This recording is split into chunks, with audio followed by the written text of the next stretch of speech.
You may have noticed that I don't have that many politicians on my show, Kibbe on Liberty. And when I do, I want someone who's going to speak truth. I don't want canned speeches. I don't want talking points. I don't want partisan bullshit. I want the real deal. You may have also noticed that the one politician that I've had on the most is a guy named Thomas Massie. Congressman Massie is unique amongst members of Congress because he always tells the truth, even when it's skewering his own party. I thought I'd go back and pull some of the best clips, the hottest takes, almost always sassy, but 100% Thomas Massie.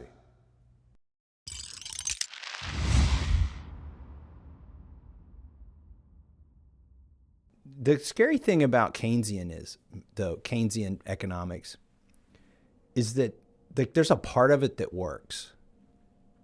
The part that says we can spend money now that we don't have to stimulate the economy.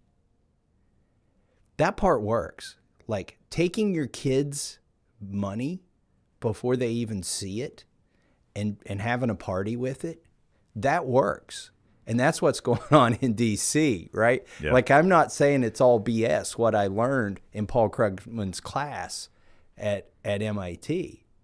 I'm saying the scary thing is it works, the part where you spend your children's future to have a better present. And that's what we've been doing.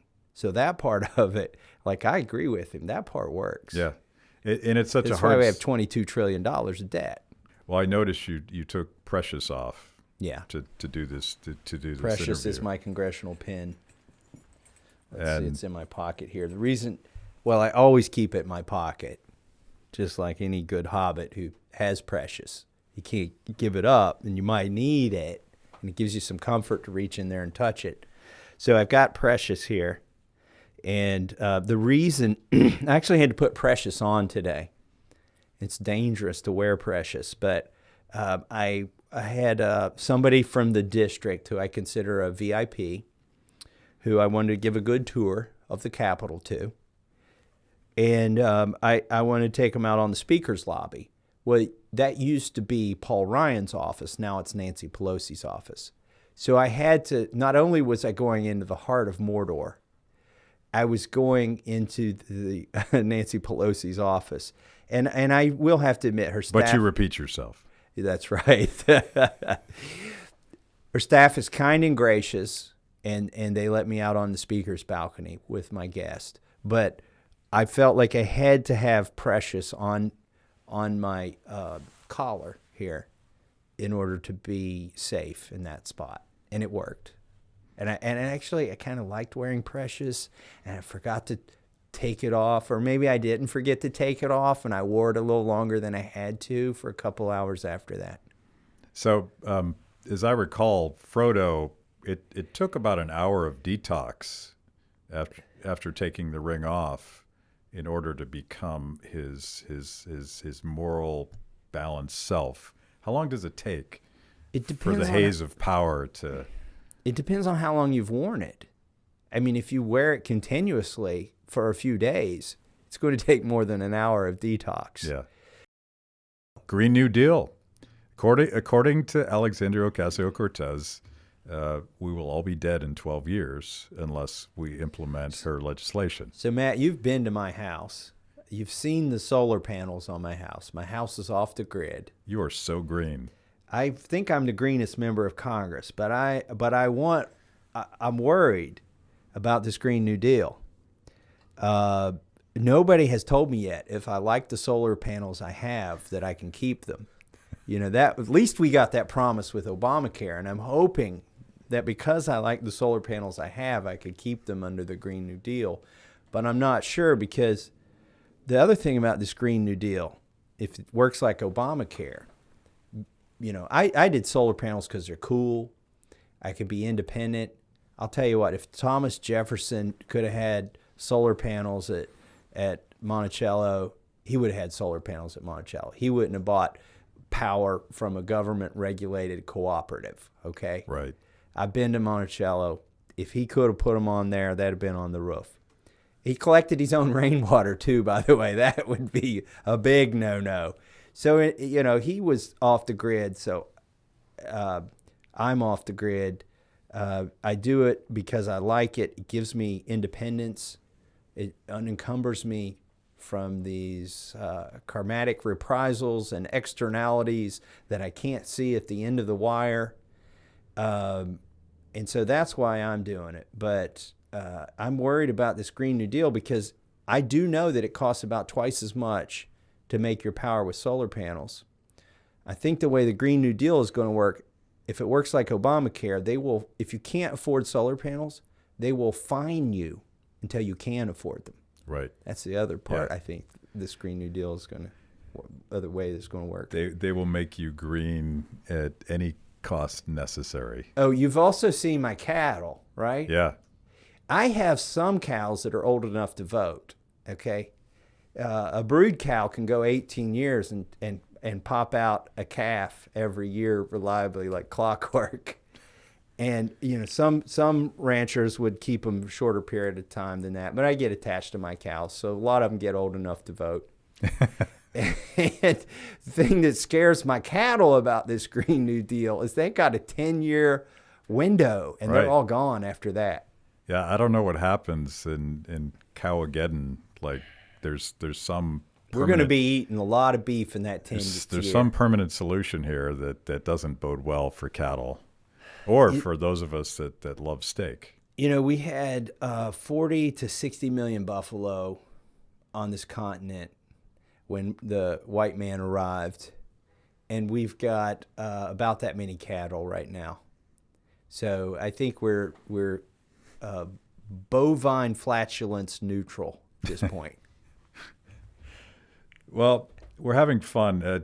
I love the direction this conversation has taken because I want to selfishly flack the movie that we made with you called Off the Grid with Thomas Massie. And you probably don't even know this part, but when we had a semi-final cut of the movie, we showed it to some of our Bernie bro friends, and you confounded them because you were so green and reasonable and using what you didn't say it this way, but you're using basic economics to figure out how to be a good steward of your land, how to produce a carbon neutral footprint, and how to be energy independent, how to produce organic food, and these were all sort of bucolic progressive values that at least they talk about, right? Well, I have Democrat co-sponsors on my raw milk bill and my Prime Act, which would make it easier for local farmers to sell to local consumers, to sell beef and pork using a local processor. So yeah, some of them don't just talk the talk; they walk the walk, and they realize that at least in this instance, that big government is keeping good things from happening. Yeah, and that to me, I don't think we spend enough time. You know, we can absolutely mock the new Green Deal. It's ridiculous. It's dangerous. It's probably detrimental to environmental progress. But we should talk more about how it is that free people just sort of figure out innovative ways to produce more while leaving a smaller footprint on the land. I mean, that's the word economics comes from economy, and economy is about how you rationally allocate scarce resources, how you protect these things that are so precious. Well, you know, sustainability, right? Yeah. That's like my hillbilly ancestors in Appalachia were probably the most sustainable you can imagine. I mean, my grandmother taught me how to can, and so, you know, you reuse the glass jar. The only thing, and you reuse the ring that goes on top of it. The only thing we had to replace, because we had evolved from the zinc lids that they had, that you can still find on my farm if you dig around. You can find zinc lids to these jars. But we used a disposable lid, and that's about it. And you could reuse those jars forever unless you dropped one and broke it. And so sustainable means frugal, Yeah. which also is very close to independent. Like Yeah. the less you have to go to the store and buy, the less dependent you are on Walmart. It doesn't turn out, it's not just that you're greener, but you're more independent. So in this Venn diagram, I see a lot of overlap. I drive a Tesla electric car. Okay, we can make all the power we want for those cars here in the United States using coal or natural gas or solar power, and we wouldn't need to be involved in all these wars in the Middle East, which even a lot of conservatives admit it's about the price of oil and keeping it down. I mean, the president recently tweeted, like in the last day or two, "Hey, OPEC, take it down a notch. We want cheaper gas," right? Well, screw OPEC. Why are we even tweeting at OPEC? Screw them. Let's do it all here. And then we don't have those encumbrances, those externalities, their karmatic reprisals. We don't have to be over there bombing people. We don't have to take sides. We don't have to impose sanctions that actually hurt the people, at the bottom of the food chain. And we can do all that here. And so that's one of the reasons I like electric cars. Now, other people like electric cars for a different reason. They believe they're greener. I haven't done the math. Is my car greener than because they mined some cobalt somewhere and it's handled? I'm not sure. Yeah. I do know it's cooler, and I know it's faster, and I know I can charge it with my house with my solar panels, and I don't have to go to the gas station, and that's kind of neat. So I'm excited. I get excited about technology. And I think that's one of the things that can make us more independent. But again, independent, green, sustainable, frugal, those overlap. Free the People is embarking on our most ambitious project to date to document and expose the lies behind the greatest public health failure in my lifetime. We're talking to insiders with firsthand knowledge of the government's role in funding, creating, and then covering up the COVID-19 virus in our exclusive new documentary series, The Cover-Up. But I need your help. We won't get to the bottom of this scandal alone, so I'm asking viewers to crowdsource any information that could be helpful to our investigation. If you're watching this, you already know what the government did during lockdowns was unforgivable. Help us get to the truth and prevent it from ever happening again. To get involved, go to freethepeople.org/coverup. That's freethepeople.org/coverup. The truth is out there. We are 10% of the world's population, and we dominate the whole globe. And we do it by having the baddest ass military in the world with the best technology. We still, for a little bit longer, got the best manufacturing. Like if you want quality stuff, made in USA is the best. And so our foreign policy is we do what we want because we can. And nobody can challenge that. Long before CO2 is an issue on this planet, okay, we're going to have to come up with a new business model for getting along with the other 90% of the world's population. Because they're catching up technologically. If we ever got into a war that involved manufacturing prowess, it's questionable right now whether we can keep up with some of these other countries. I mean, in World War II, you had Frigidaire making machine guns and General Motors making, guns and tanks and Ford. We don't really have that kind of base right now, or to the extent we do have it, other countries have more of it themselves now. So what I'm saying here is that our business model, so to speak, for getting along with the rest of the world needs to become something other than we got a military that can kick your ass, and so we're going to do what we want. That model will fly for another 20, maybe 50 years. Yeah. But at some point, the billion plus people that live in China and the billion plus people that live in India are going to contest the 300 million plus people that live in the United States on that sort of issue, just by catching up with us technologically and manufacturing wise. And look, I don't want anybody other than us to have a nuclear weapon, frankly, okay? But eventually, we're going to live in a world where they do. It's going to happen. And so, number one, we need to start being nice to some of these people. And number two, we need to work on our missile defense system. Yeah. Like, instead of going off and going out and doing stuff to other countries, I think we need to be back here sharpening the sword that allows us to prevent other countries from doing things to us. One of the reasons we are so prosperous and we got such a head start on all these other countries is after we kicked their asses and got them off of our island, which was essentially North America at the time. It was just too much trouble for them to come and mess with us, right? The ocean was such a barrier. We don't have another place we can go and do that again.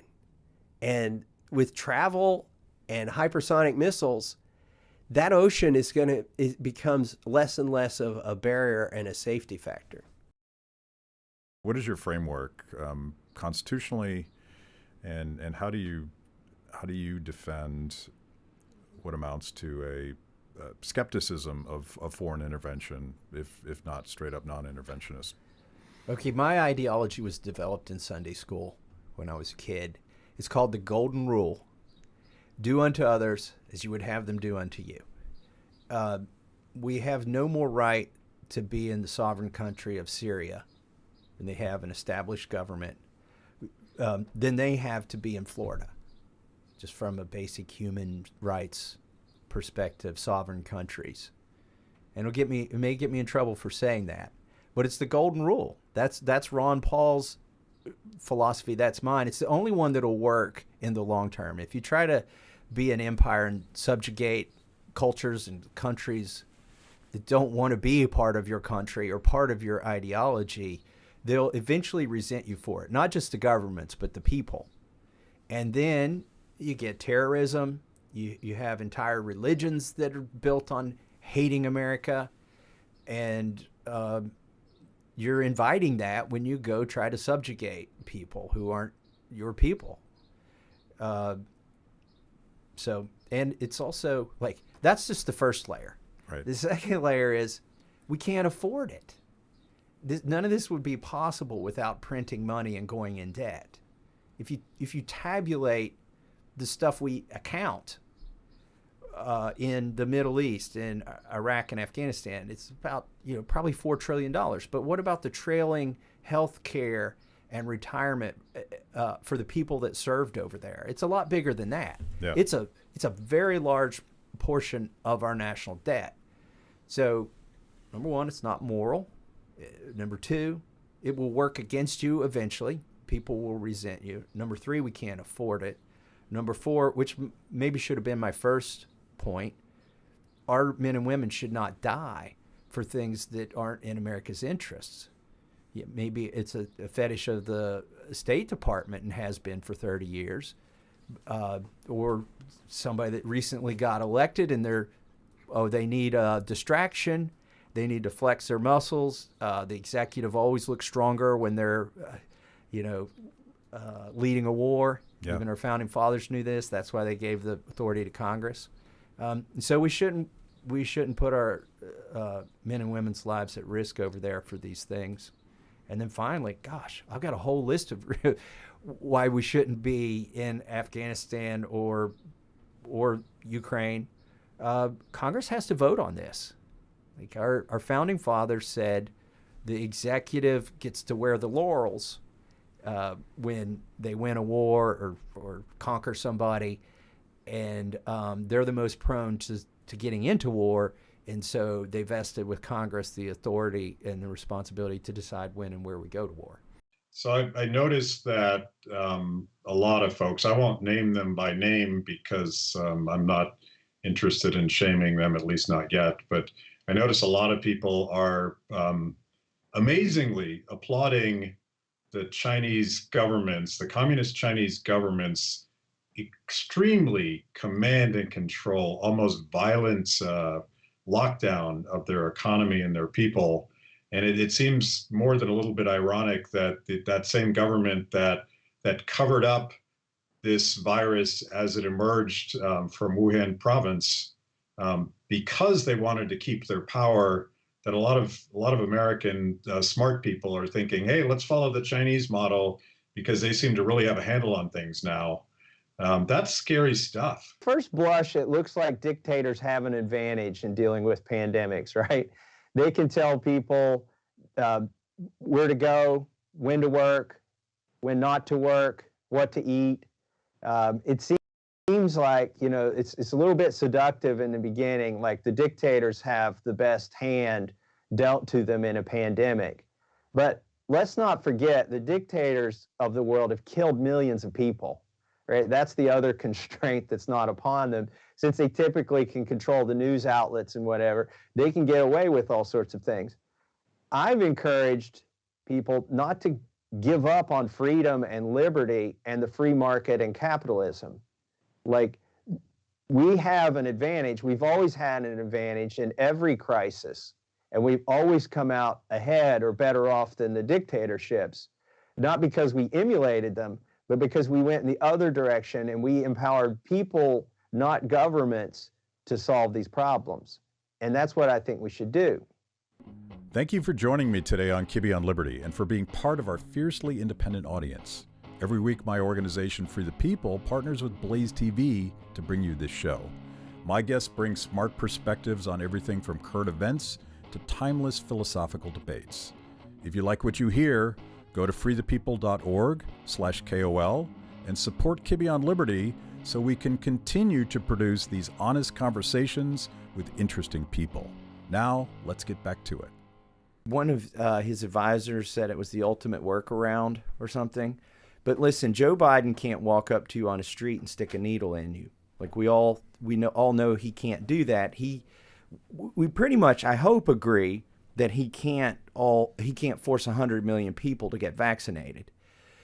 But somehow people are okay if he inserts an administrative agency and an employer in between him and you in that act of violence, of aggression, of putting that needle in you, although you don't want it. It doesn't make it constitutional just because you have some intermediaries, and it's certainly not legal. And I think the Supreme Court, this is just like the CDC thing.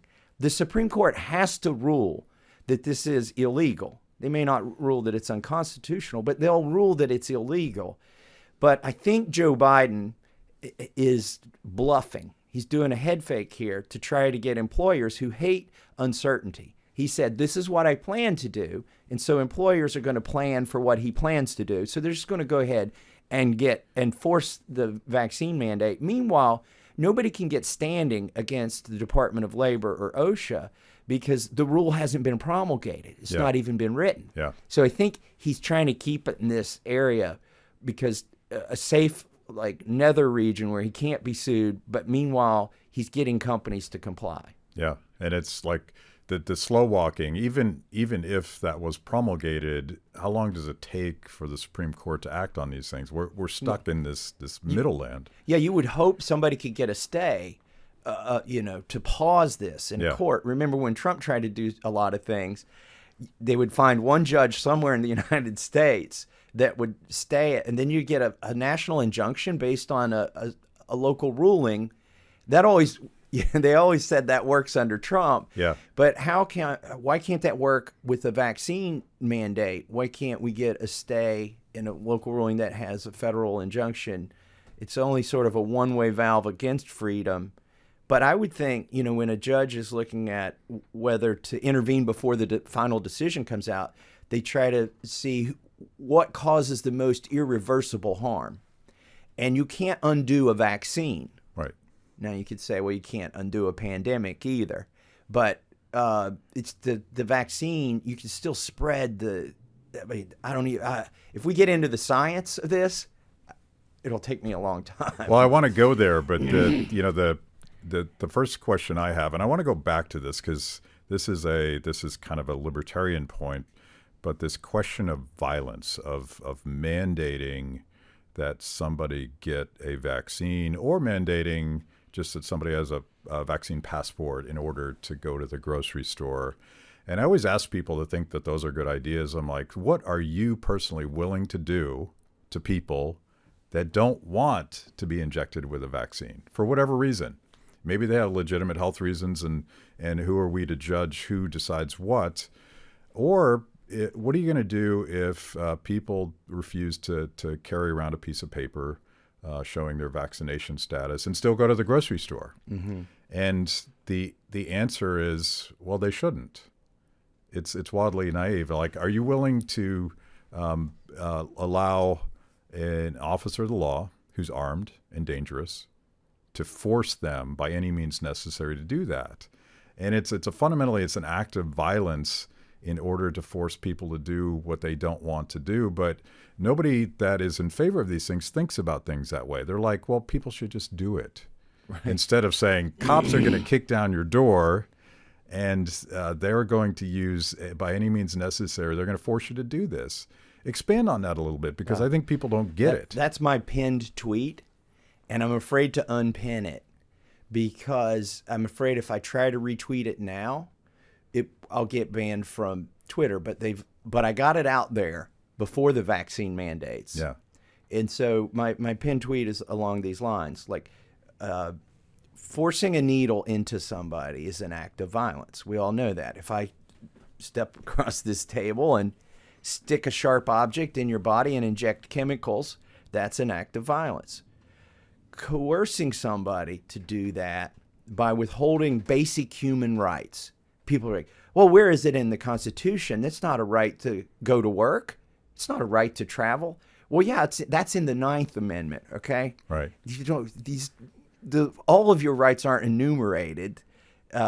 So coercing somebody by withholding basic rights is the same as that act of violence. And anybody who does either of those two or promotes it should be ashamed of themselves. And so I staked out that ground on Twitter before the mandates came down. And I'm keeping it up there. And maybe they'll retroactively delete that tweet. I don't know. I've already had one tweet censored. Yeah. Ironically, the way they censored it is nobody could read the comments anymore. And nobody could comment, which means I couldn't read the comments, which means what they did is they didn't shut down my speech. They shut down the feedback from it. And then I got one of my, you better be careful, but Tom Woods and I did an interview that got delisted off YouTube. Natural immunity, this is like, this is what causes people to wonder if there's a conspiracy here. Because it's ever since like germ theory evolved, which has been a few hundred years ago, we've recognized that you have an immune system, and once it responds, in many cases, you have a lasting, durable immunity, not just to that thing, but to other variations of it. So, for instance, a lot of people like to use General George Washington's vaccine mandate for his troops for smallpox, which was a small dose of a live virus administered through your skin. But if you go back and look, so I started digging this up. Did George Washington understand natural immunity from a prior infection? It turns out George Washington had smallpox as a teenager and survived, and so therefore never tried to inoculate himself again. And if you look at his directive, when he sent out the order, it said all of our troops who've not had smallpox, who've not had it, need to be vaccinated. Like, we have gone back more than 250 years. We're in the dark ages now, right? We're somewhere in the 1500s thinking that this is a plague, and we've got shaman and magic men and alchemists who are the only ones who can save you. And we don't understand. This is the other thing that causes me. Well, we don't quite yet know how long natural immunity works. Well, then do your damn job. Like, that's your job, to find out how long it works. Yeah. So you're either willfully ignorant, and by the way, there are researchers who've already figured this out. Basically, anybody who's had COVID right now is still protected to in a large measure. I don't want to say it's absolute, but it's far more durable and far more robust against variants than the vaccine is. Yeah. And this is the point at which everybody says, Congressman Massie is telling people to go have a COVID party and get infected. No, I've never said that. It's like in your case, you took the vaccine. Maybe your symptoms were diminished because of the vaccine. There is data from Pfizer and from other studies that show your symptoms are diminished. But, that's about it.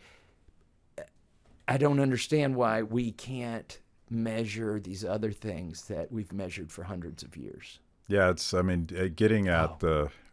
If I can, sorry, I'm on a roll here. The masks, if we can talk about the masks. Yeah. Do you remember when I spoke to you on March 27th or thereabouts of 2020? Yeah. All of Congress met without masks. Why did we meet without masks? Because for 100 years, conventional wisdom was they didn't work. And, not some like cobbled together cloth mask, but we had evolved to standards, and we knew like N95, that's a standard. 95% of the particles of a certain size are blocked from coming in or out of that mask. Okay. So they were saying, you're too stupid to wear a mask. So don't even try. And that was a lie designed to save the PPE for first responders and frontline workers. Okay. Do you know, like overnight, they switched to another lie to accomplish the same thing? They still wanted to protect that supply, that limited supply of PPE for frontline workers and first responders. So what did they change the lie to? They changed the lie overnight. It didn't take 3 months. In the course of a few days, the Surgeon General went from, you're too stupid to wear a mask, so don't even try, to here's how you fold a handkerchief, and this will work. Yeah. Yeah. He made a video of it. He's a blooming idiot. He's a tool. Yeah. And it was done. Why was it done? The lie. That's what's going to get us banned, by the way. It was a noble lie to protect the PPE. But here's the thing. They never undid the second lie to say that, well, if you do want to be protected, you need to wear like a mask with a specification. I'm not a big, I'm libertarian leaning. Better not claim to be a libertarian. All the Beltway libertarians get upset, and the big L libertarians when I say that. The official. Right. So I'm not big on like government measurements and mandates and specifications or whatever. But there are third-party private, like Good Housekeeping seal of approval, Underwriters Laboratory. There are organizations that measure these things for the industry. But what I preface what I'm saying with that, and here's what I want to say. The mask, the face covering, is the only government-mandated piece of personal protection or medical device for which there is no specification, no regulation, no measurement. It's all theater. Wear something that looks like it'll work, and it'll work. Yeah. At Kibbe on Liberty, freedom is a lifestyle 24/7, something you live and breathe and wear every day. If that describes you, you need the very best Liberty swag in the market today, just like this shirt I happen to be wearing. Go to freethepeople.org/KOL and check out our exciting merch.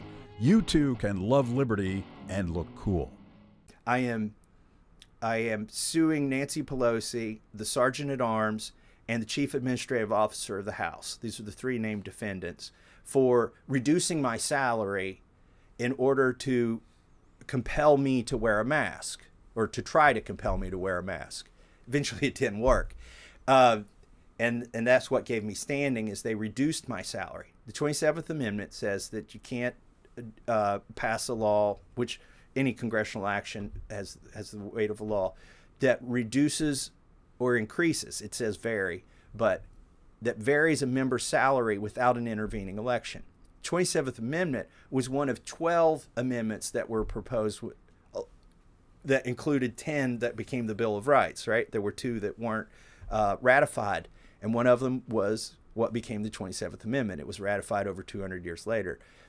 If you go back and look at the founders' discussion of the 27th Amendment, it's clear the reason they put the word vary salary instead of increase salary is it was common knowledge that you could twist a man's will, bend a man's will to your means if you could affect his sustenance, if you could.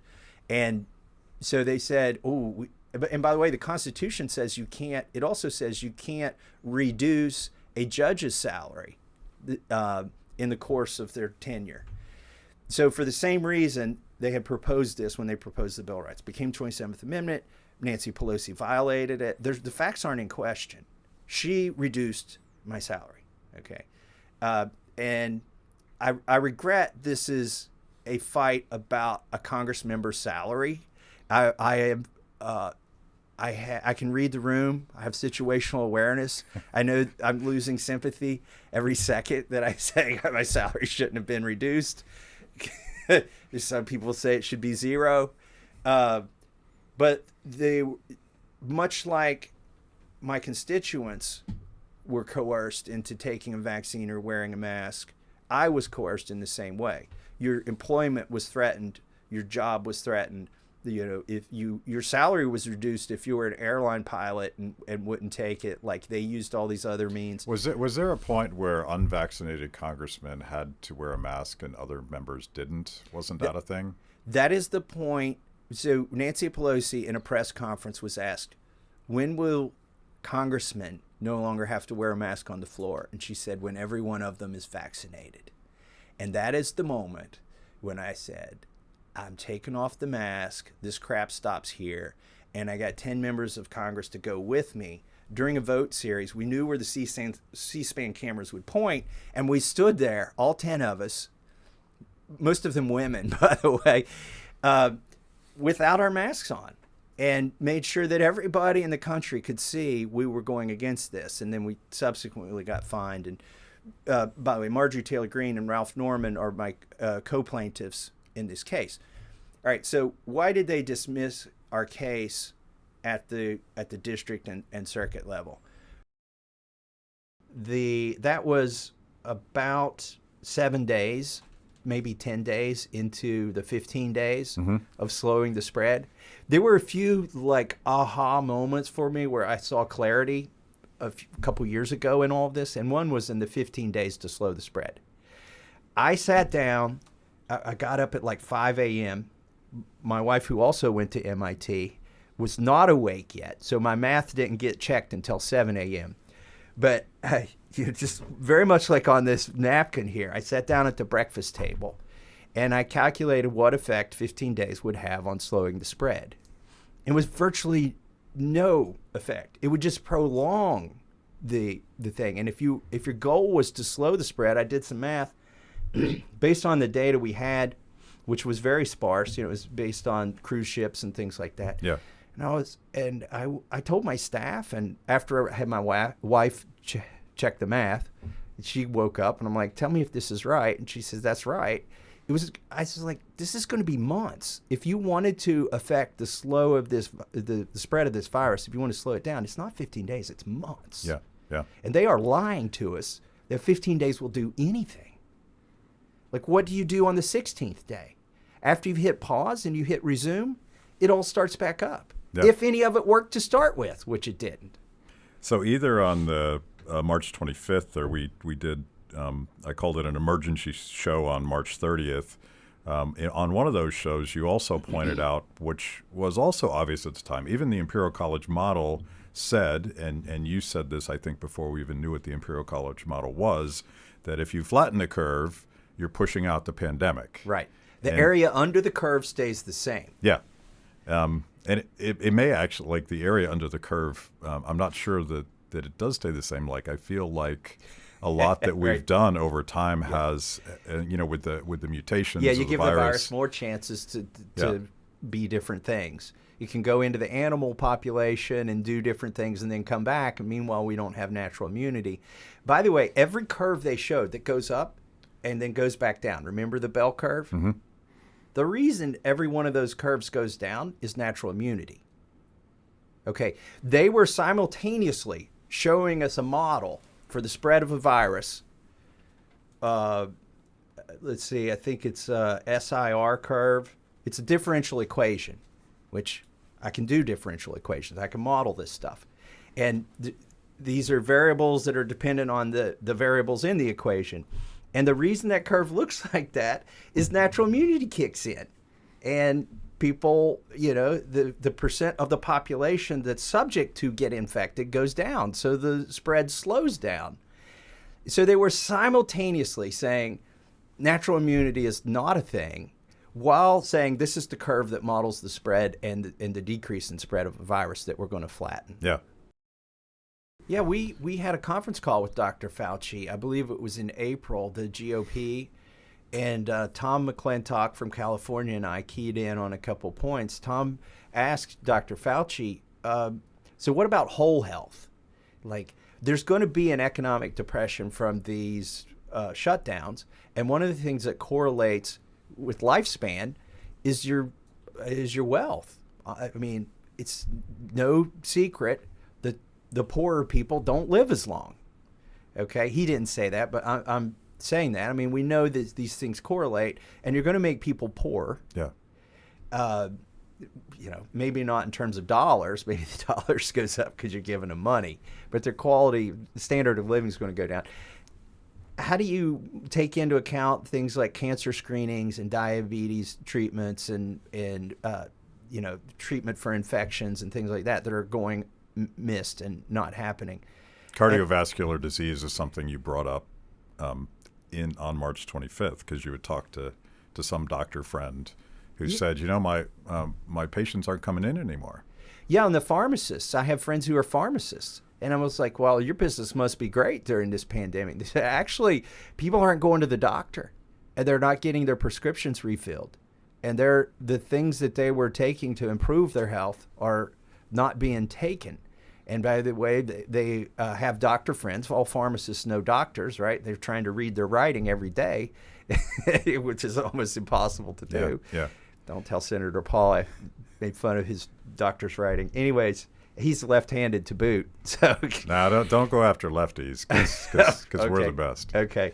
Well, they told me that they had a doctor that treats infections and whatnot, and that amputations were up because people would get infected, and by the time they went to see a doctor, because they had been convinced this was Ebola, if you went out, you were going to die. Yeah. So they stayed home until the last possible minute, which means by the time they got to the doctor, okay, we've got to take 2 of your toes off. Yep. Or part of your foot off because you didn't get here soon enough. How much? I mean, that was going on in the summer already because of this. Anyways, so the phone call with Fauci, his answer was, well, I'm just focused on this one virus. We're just focused on this. Like, holy cow, this is the guy in charge of the response? Yeah. And he only cares about one dimension of health for people? The children have been the biggest victims of this. Imagine there's a movie and aliens come to the planet and they infect us with a virus, and we're trying to figure out how to defeat the aliens. The heroine of this movie would discover that children are immune for the 1,000 to 1 ratio of risk. And by aliens, you mean a lab in Wuhan, right? Yeah, that's right. Don't be xenophobic. Planet Wuhan. Let's say it's Planet Wuhan. Planet Wuhan. And we have somebody from Planet Wuhan that has been cooperating with somebody in our government to develop this virus. And then that person in our government is going to pretend to save us. But what we really know is that children are, immune to, not completely immune, but it's going to be like a cold for most of them, and certainly no worse than the flu on average. We would exploit that to defeat the alien virus, right? We'd have kids doing things, we'd lower, I didn't get in trouble for child labor, right? But we'd be hiring 16-year-olds to work in nursing homes, and take care of people that are at risk. Once the 16-year-old had recovered because they got it at school, because we didn't shut down the schools because we knew it wasn't going to hurt them and that they weren't really going to be vectors of spread to the teachers. And by the way, the teachers are going to get it eventually. So that, but it's been really discouraging. We've robbed these children because some boomers thought they could escape this virus by locking up our kids and denying them opportunities to interact socially, and then when they could interact socially, denying them the opportunity to recognize facial gestures and even see their teachers. The boomers thought they could squeeze a little more of their life out of repressing these children. Yeah. That is probably the biggest crime that's happened. All right, that's most of my receipts. The biggest thing I think is that I hope people remember is I'm the guy that stood up on March 27th of 2020 and said that if you pay people not to work, if you print $2 trillion, you're going to get inflation and shortages. And a lot of Republicans now are running in the midterms saying that Joe Biden did this. They were complicit. It started under Trump. 2 to 3 trillion of the 6 to 7 trillion that was spent in the name of COVID went out without them saying a word. With a lot, I mean, there are some people who did protest, but not many. Thanks for watching. If you liked the conversation, make sure to like the video, subscribe, and also ring the bell for notifications. And if you want to know more about Free the People, go to freethepeople.org.